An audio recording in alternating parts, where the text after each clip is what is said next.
ഓം നമഃശിവായ.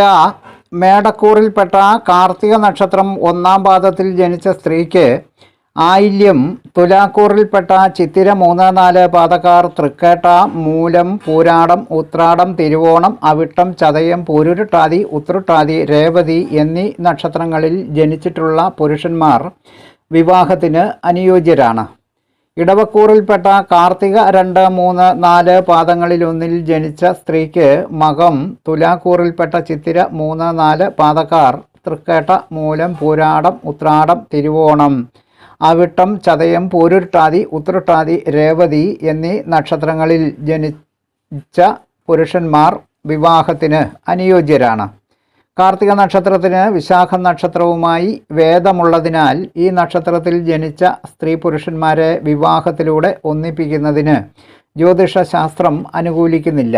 Mohanan ജ്യോത്സ്യർ